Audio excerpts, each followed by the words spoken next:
Well, with 3 days left to go into Election Day, Vice President Joe Biden was in San Diego this morning, motivating volunteers for the Scott Peters campaign to get out the vote. Peters is running against Republican Carl DeMaio for the 52nd congressional seat. 10 News reporter Matt Mendez has the momentum Biden left behind.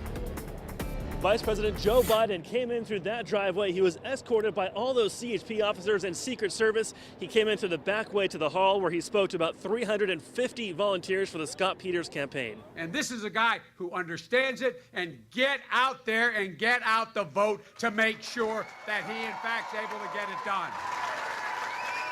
Vice President Joe Biden rallied behind Democratic Representative Scott Peters Saturday. He got the crowd pumped, saying if re-elected to the 52nd District, Peters will fight to restore the middle class, help young adults achieve higher education, and raise the minimum wage. They're busting their neck.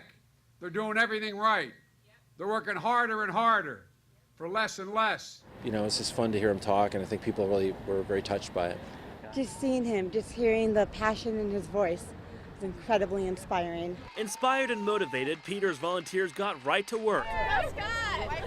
They boarded the bus and then hit up neighborhoods urging people to vote. But the campaign event was met with protest. I think this is a desperate attempt by the Scott Peters campaign to rally the far left base, who still loves and defends the President Obama administration. Peters' opponent, Republican Carl DeMaio, agrees. But it does show just how much of a rubber stamp Scott Peters has been for the failed policies of the Obama administration. DeMaio says he and his volunteers have hit up 40,000 homes this past week, and they're hoping to reach out to 40,000 more before Tuesday. You know, we believe it will be a close election, and so walking door to door, making phone calls, attending farmers markets, street fairs. A tight race that has both candidates working harder than ever to get your vote.